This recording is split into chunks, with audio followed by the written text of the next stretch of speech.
continue in this series on giving or tithing, the next question we come to is, who should give? What we'll get into here is the wisdom of a percentage. Let me explain. Who should give? The answer is all faithful disciples of Jesus Christ should absolutely give. But the problem is that actually in our minds, we think that giving and generosity, that's for rich people. We all agree the rich people should give. Oh, absolutely. The problem is nobody thinks they're rich. Nobody's rich, right? There was a recent Gallup poll done. And what they discovered is that everybody perceived rich to be twice as much as whatever they made. So if you make $30,000 a year, you think rich people are those who make $60,000 a year or more. Those are the rich folks. But if you make $60,000 a year, you don't think you're rich. You think rich people are those who make $120,000 a year or more. And on it goes. So that if you make $5 million a year, you don't even think you're rich. You think those who are rich are those who make $10 million a year or more. You see how it works? Nobody thinks they're rich. Nobody thinks they're rich. But here's the deal. You are all rich based on the world's standards.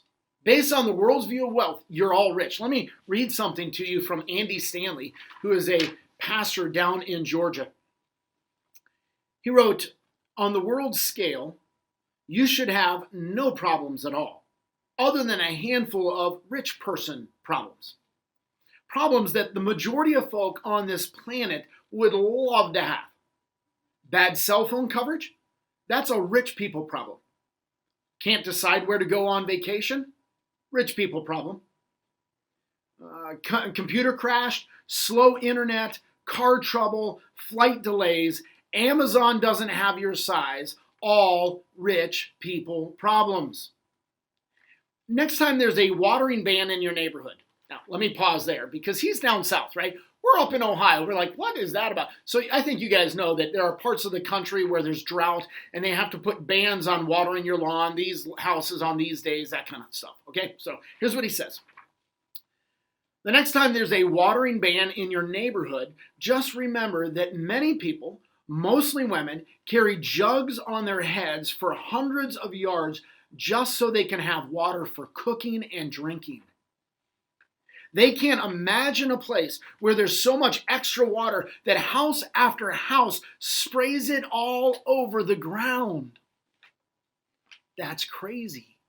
We are all rich. In fact, I'm going to give you some statistics just to drive this home. If you have food in the refrigerator, you have clothes on your back and a shelter over your head, then you are in the top 25% of the world's wealth. You see, there are times where you say something like, I have nothing to wear. But when you say that, you're standing in front of a closet full of clothes. You understand that 75% of the people in the world, when they say, I have nothing to wear, they mean something entirely different than what you and I mean when we say that. And you get that? You're in the top 25%. You're doing pretty well. Oh, but it gets even better than this.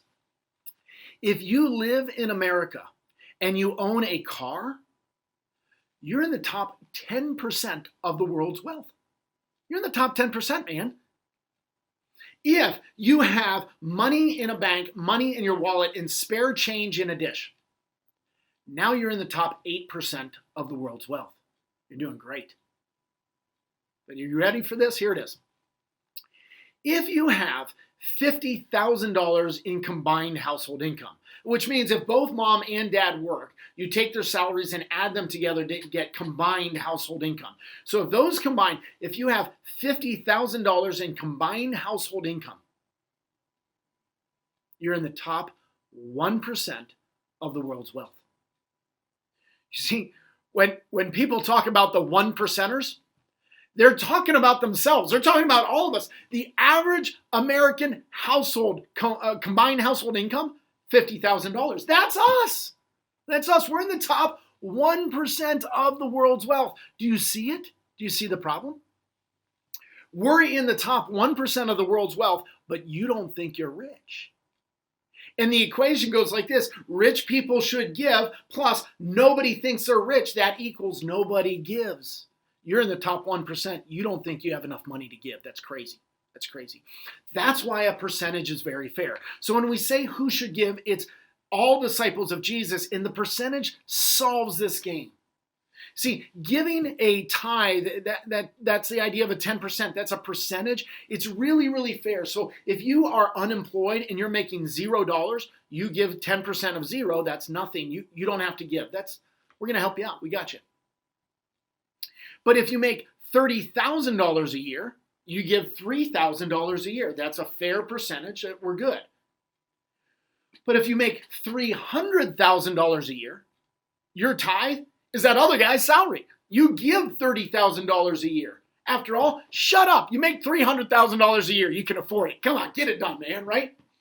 The point is that there's wisdom in a percentage. It's really, really fair. And so it's not what you have that matters. It's what you do with what you have. Get that? It's not what you have that matters. It's what you do with what you have.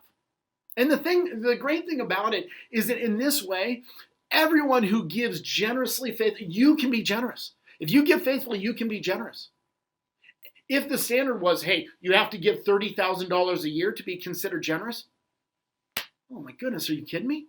Very few make enough to meet that standard. God didn't do it that way. He made it a percentage so that every one of us can be generous.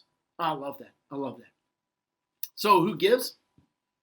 Every faithful disciple of Jesus Christ. And I think a percentage is a fair benchmark to get that done.